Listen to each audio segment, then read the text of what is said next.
really hard to find a guy that plays both of them at a really high level that has all the intangible skills that match both positions. He's got a natural feel for the game.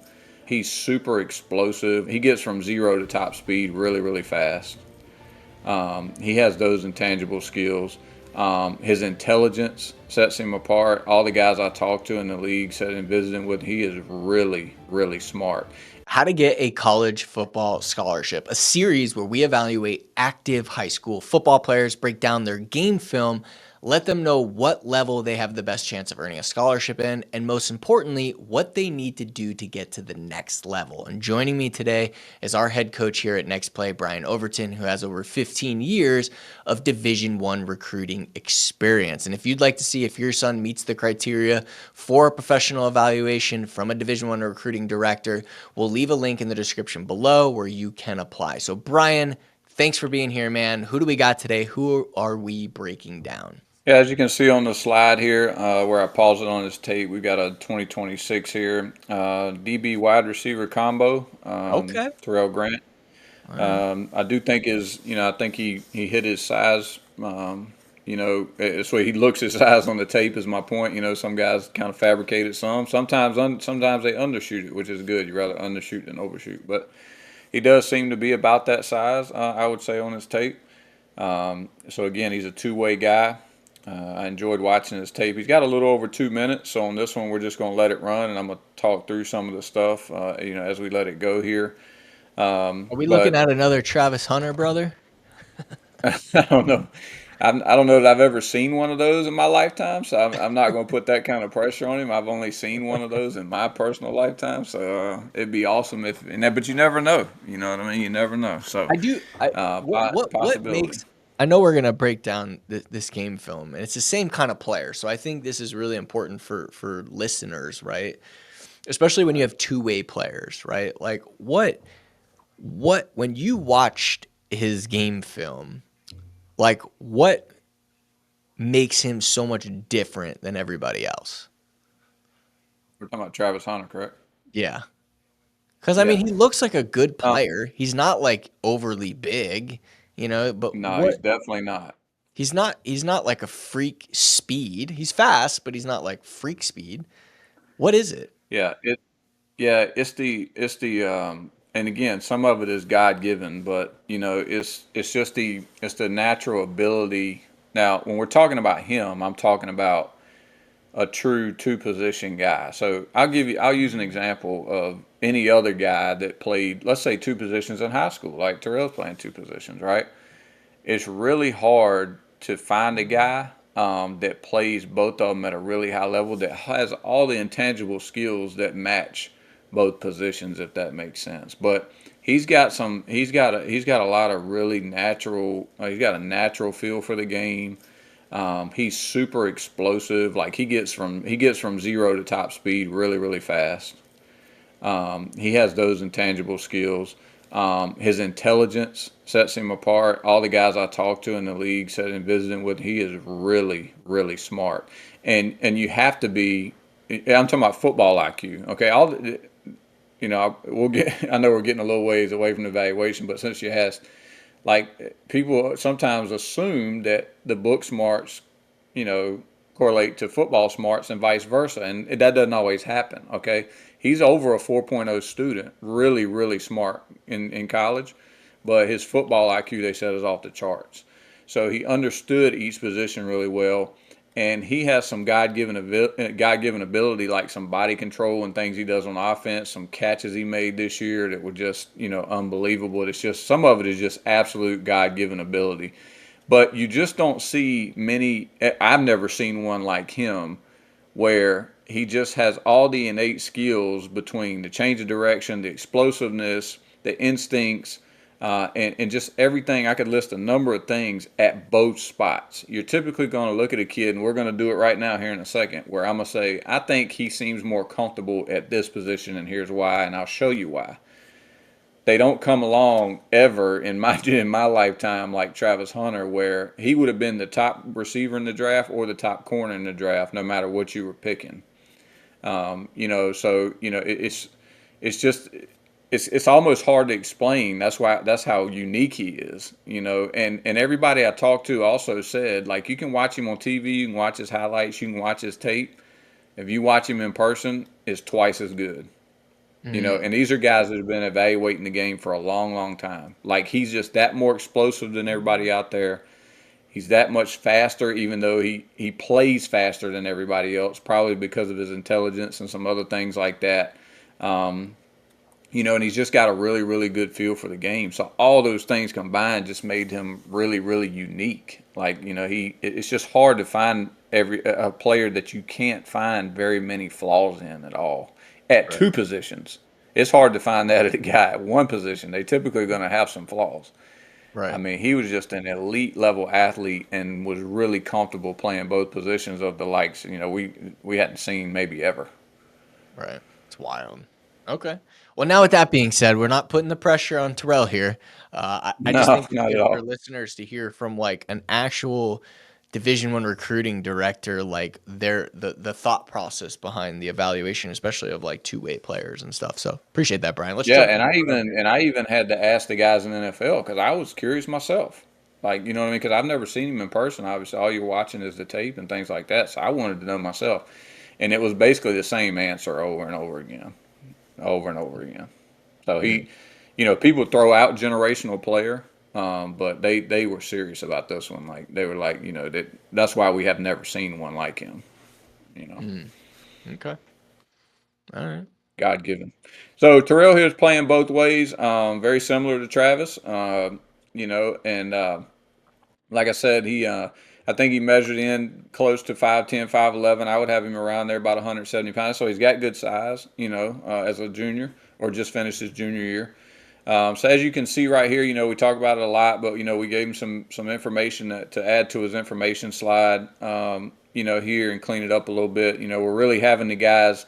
Huddle only lets you put so many characters in there, so we're really driving our guys to Canva, to make the slides now. It's a lot quicker. It seems to be much easier for them. They can put as much information on there as they want, with their action shot, and they're making some really clean information slides on there. So we've kind of got away to even trying to, tell them to try to figure it out on Huddle. We just take the Huddle one off and make a nice clean one on Canva and just add it in at the beginning. So that's worked out really well, with our guys and their information slides. So we had him do that. And being a two-way player, we also had him group those plays together. So he had it mixed in offense and defense. So we had him mix those plays together.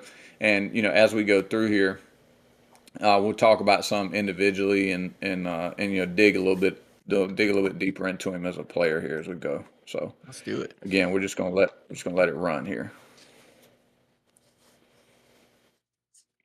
And a couple on here, the arrow wasn't because he's a two-way player. Let me pause when I get ready to play this. I'm glad I had that in my notes here for you guys that are making tapes. And I'll show you an example here in a second. But guys, if you're a two-way player, specifically if you're a DB wide receiver, because they obviously line up in front of each other, and the coach obviously doesn't always know the color of your team for each play, like the color jersey. Like there's one in here, it may be the second play, I think, but there's one in here where kind of the arrow looks like it's on the wideout, but it's really kind of on the DB. It was kind of a weird angle, and I had to rewind it like 3 times. I'm like, I know that wasn't that couldn't have been him that Yeah. he was putting the arrow on. There's no way he put it on that play. So just keep in mind specifically if you're a DB wideout, because again they line up close to each other. Try to get that arrow kind of like this first play right here. Like there's no question, you've got it on the defensive side of the play. You can clearly see he's the DB. So I had that in my notes here for you guys making tapes. If you're a two-way guy, again, specifically if you're a DB wide receiver, that also applies to offensive and defensive linemen because they're in there close together as well. So just a little tip Yeah, there the when you're offensive making your lineman tape. is always tough. I'm like, is it the guard or the tack? It's so hard. Yeah. Go ahead. Yeah, Go that's ahead. why that's why the information slide is important, and the action shots important on the information slide, so they can see your number. So if they're not real Yeah. sure, at least as they let the play run, they can identify you and then rewind it from the start, and things like that. That's why that information is critically important. So we're gonna let it run here. He's obviously playing DB here in this first play. Again, he mixed it in there, offense, defense. We've got him, grouping them all together. He made a really Okay. nice play there, Okay. coming off his zone and just reacting to the ball. This is him here at receiver. Does a nice job going up and getting on the 50-50 ball. High point. Got to go up and get There you it. I go. like it. Got to go get it. All right, here it is right here, guys. So it kind of to me it looked like the arrow. I just want to give a good example of this, guys, because this can save some people a lot of time. Coaches get frustrated. You know what I mean? All that stuff. As you can see, it kind of looks like that the arrow was over top of the receiver. Okay, but it's really him down here playing corner. As you can see, he tracks that ball down and breaks it up. So you can see there what I was talking about on that play.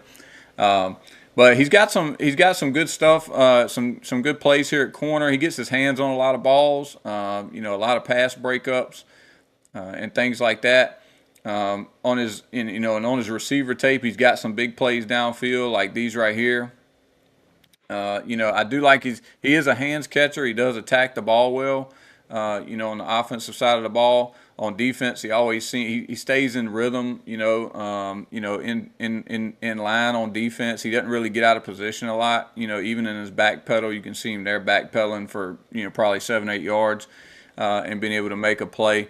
I personally, like him at receiver. I think he looks more comfortable. I really like this play right here. He looks like a natural pass catcher, here Yeah. getting in and out of his break. He just looks really Soft comfortable hands. right there playing receiver. Looks like he has some nice soft hands. It's Yeah, important. hands catcher. And as you saw in the first play, he'll go up and get it. And he shows that on defense as well. That's why he gets his hands on a lot of balls. But I just really like him on offense. He looks a lot more comfortable to me on offense. And there's a play, guys. Like if the tape was longer, we may would have taken this play out. Because it's a short gain and things like that. But he doesn't have a ton on offense, so we just let him keep it in there. And he got this block in here too as well. So again, grouping the plays together is going to help tremendously. With him on offense and defense. But again, I like him. I like him much better on the offensive side of the ball for a lot of reasons. He gets his hands on a lot of balls on defense. He had a lot of PBUs. He had a couple turnovers in there that we're going to have him put at the beginning of the DB tape. When he groups them together. But at receiver, I just felt like he moved better. He looked a lot smoother. Like you mentioned, he's a hands catcher.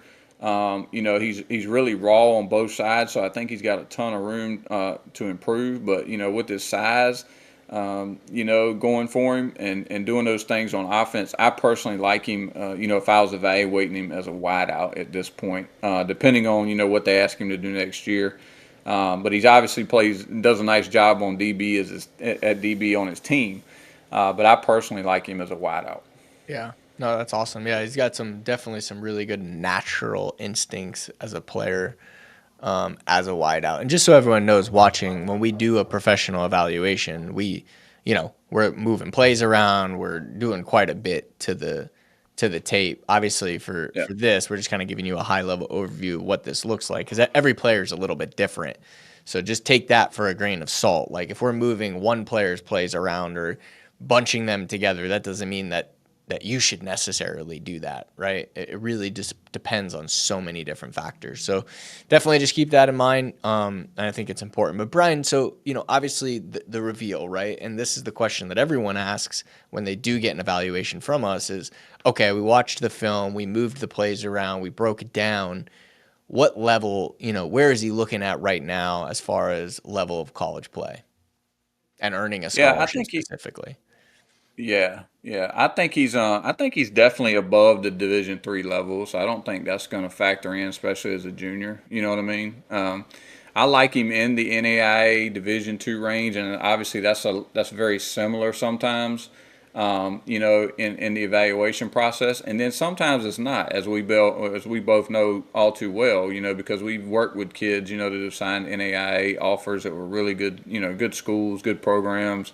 But we've had some kids, sign, people. I hate when people, not hate, that hate's a bad word. It's frustrating when people, say, like, if you say the kid signed a high D2 offer or a higher D2, there is levels, guys, to like schools and programs, there just is, like, you know what I mean. So like if we Yeah. say a kid, signed a high level Division II scholarship, that program's probably really good and done a lot of winning, and there's a lot of things that go into that if you say something like that. So,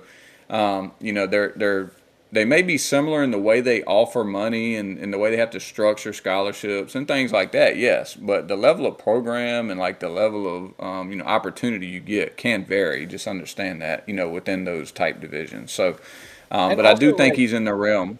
bro, I Go also want ahead. to say this, Brian, because we had a parent that we did an for, and um her son came back as an NAIA player, right? And one thing we always tell everyone before, if their son meets the criteria for a professional evaluation from us, that we're going to give you a no fluff, we're going to let you know the reality, what it really is. And to grade as an NAIA scholarship player is no joke. That's a very small percentage of high school players. And this parent got mad at us for it, and then, ended up not going through our process, obviously, and we didn't want her to. And she didn't even share it with her son because she thought it would hurt his feelings. And, hey, you I have kids, you want to parent however you want to parent. My thing is, though, you're by not showing it to them, you're not giving the kid the opportunity, because we not only share with them what division, but what they need to do to get to the next level. So if this kid wants to get to the next level, he needs to know what he needs to do. He obviously can't. Insanity is doing the same things over and over again and getting the same result. So if you want to get to the next level, that's why these evaluations are so valuable. Not only to move the plays around so that when coaches watch it, they actually watch it and respond back to your messages or DMs or whatever, but also so you know what to do to get to the next level, right? And also, like, what about now the kid has no idea what level he is. So if he is doing any outreach, he's probably doing it to the wrong levels and the wrong schools. And now, not only does he not know what to do to get to the next level, but he's going to ruin any opportunity he has to play college football at all because he doesn't know what he's doing or who he should be reaching out to. So, as a parent, like, there are some out there that are like, oh, well, I don't want to find out something. And it's like, look, like, do you want to know the reality? And then once you know the reality, what you need to do to get better? Or do you want to just go at it blind and then take away any opportunity that your son may have to get the best scholarship possible? Or Yeah. figure out what he needs to do to get it to the next level? Yeah. And not only that, like, my question would be too, again, let me preface this with saying, and obviously we just, we talked about the NFL draft a little bit in the beginning just because it just finished up. Obviously those guys don't get it right. They screw it up all the time and they're the best in the world at it, right? So what I will say is, though, and my question to that parent would be, what are you comparing it to? Like, what are you comparing our evaluation to?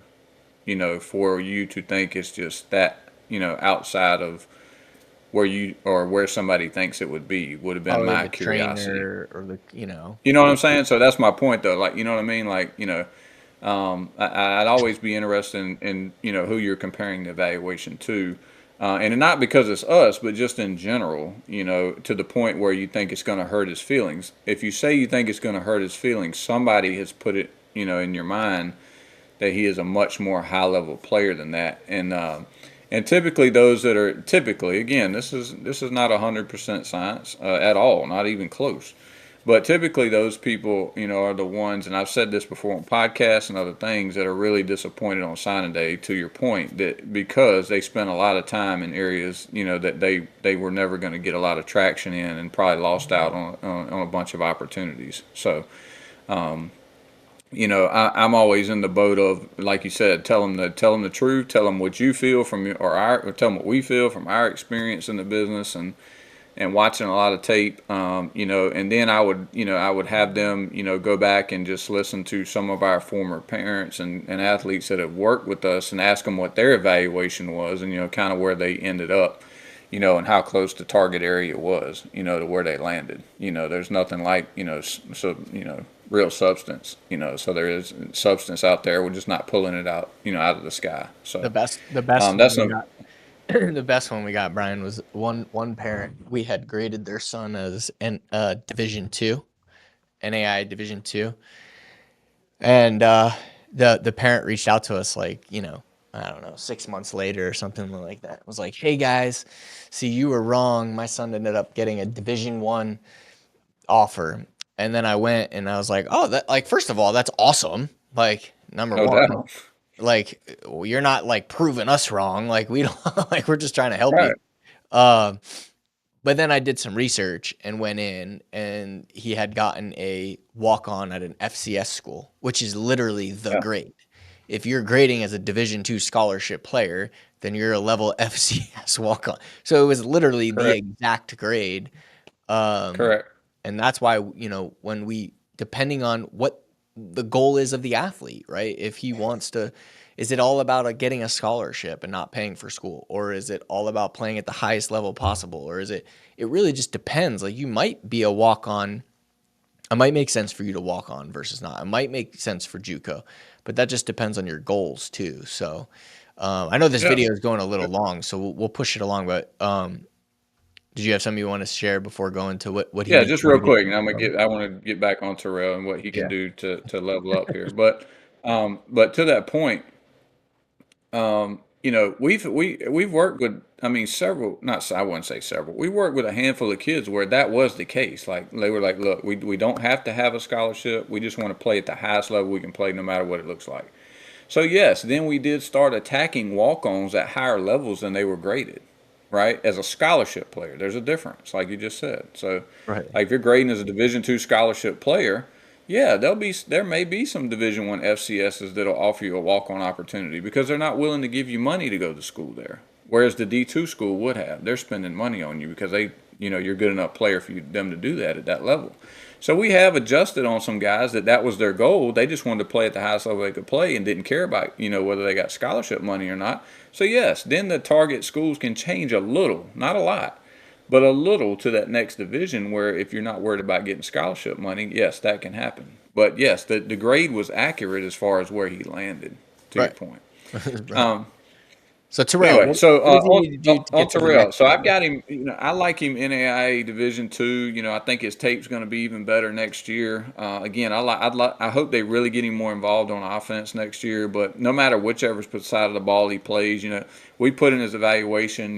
There's two things that he's going to have to really work hard at this off season, and that's his change of direction and his foot speed. That's going to help him on both sides at DB, getting in pedaling, flipping his hips, his recovery speed, getting out of turns and things like that. On his change of direction, getting in and out of breaks on offense, running the route tree thing, all that footwork, change of direction is going to be huge. He's a little stiff in his hips right now, so getting that flexibility going, and then just his long speed. At that size, he needs to be able to run probably a little better than he does right now. So really, his long speed and his change of direction, his foot speed, really work hard on that. And I think if he does that this off season, and gets some more tape here, specifically on the offensive side of the ball, from my point of view, I think he'll have a chance to level up and like I said, maybe even get in some of the on some of the better programs, Division II radars, with some really good senior tape. Awesome.